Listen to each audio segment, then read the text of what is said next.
नमस्कार, आप देख रहे हैं न्यूज़ 18 का डिजिटल प्लेटफॉर्म और मैं हूं आपके साथ सृष्टि शेखर। इस वीडियो में बात करेंगे अमेरिका और ईरानी दलों के इस्लामाबाद पहुंचने से लेकर वेंस के ऐलान तक क्या कुछ हुआ है।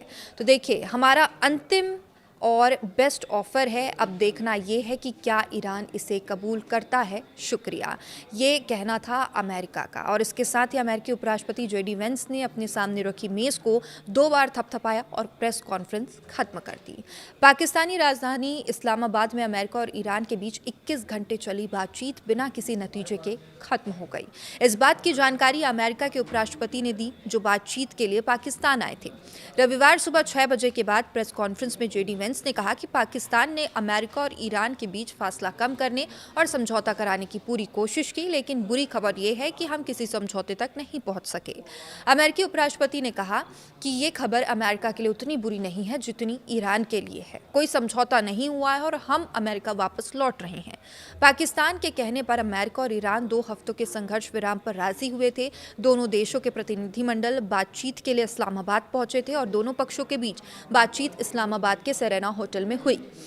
अमेरिकी उपराष्ट्रपति ने बताया कि बातचीत बेनतीजा रही, लेकिन उन्होंने ये साफ नहीं किया कि समझौता न होने का 2 हफ्ते के अस्थायी संघर्ष विराम पर क्या असर पड़ेगा। प्रेस कॉन्फ्रेंस के करीब 2 घंटे बाद पाकिस्तान के विदेश मंत्री इसहाक डार ने भी प्रेस कॉन्फ्रेंस की और कहा कि पाकिस्तान अमेरिका ईरान बातचीत में मध्यस्थ की भूमिका निभाता रहेगा। ये जरूरी है कि दोनों पक्ष संघर्ष विराम के प्रति अपनी प्रतिबद्धता जारी रखें। ईरान और अमेरिका शांति वार्ता की नाकामी के लिए अलग अलग वजहें बता रहे हैं।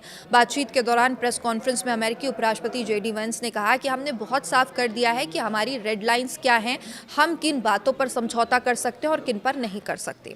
जेडी वेंस के मुताबिक उन्होंने कहा कि ईरान और ईरान ने तय किया है कि वे हमारी शर्तें कबूल नहीं करेगा।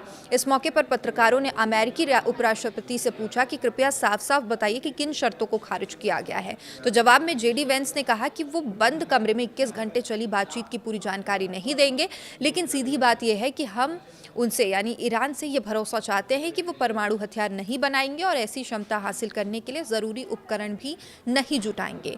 ये अमेरिकी राष्ट्रपति का मुख्य लक्ष्य है और हमने बातचीत के जरिए इसे हासिल करने की कोशिश की, ये उनका कहना था।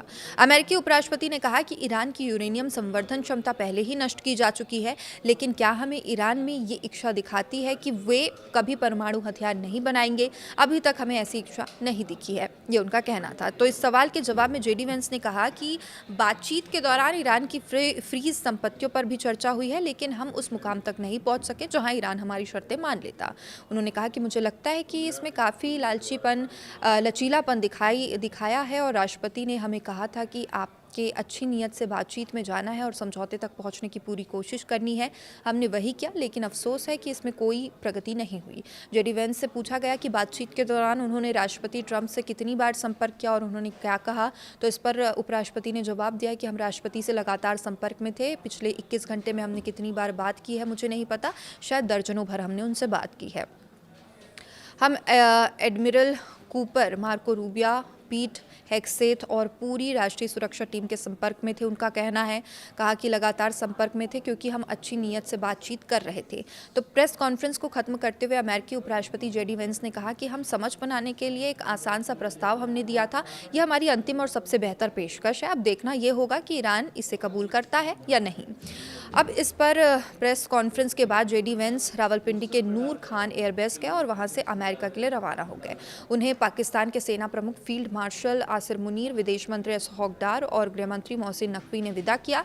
ईरान के सरकारी मीडिया के मुताबिक अमेरिका की गैर वाजिब मांगों ने युद्ध खत्म करने की बातचीत को बाधित किया है। अब ईरान के सरकारी प्रसारक IRIB ने टेलीग्राम पर पोस्ट में कहा, ईरानी प्रतिनिधिमंडल की तरफ से कई कोशिशों के बावजूद अमेरिकी पक्ष की गैर वाजिब मांगों ने बातचीत की प्रगति को रोक दिया। इस तरह बातचीत खत्म हो गई।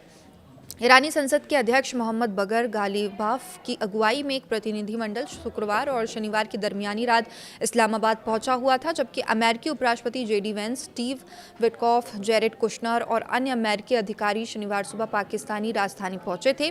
दोनों प्रतिनिधिमंडलों ने अलग अलग पाकिस्तान के प्रधानमंत्री शहबाज शरीफ, विदेश मंत्री इशाक डार और फील्ड मार्शल असीम मुनीर समेत अन्य अधिकारियों से मुलाकात भी की। इन बैठकों के बाद पाकिस्तानी सरकार के बयानों में कहा गया कि पाकिस्तान मध्यस्थ के रूप में अपनी भूमिका जारी रखेगा। उम्मीद जताई है कि शनिवार को होने वाली बातचीत विवाद के हल की दिशा में एक कदम होगी।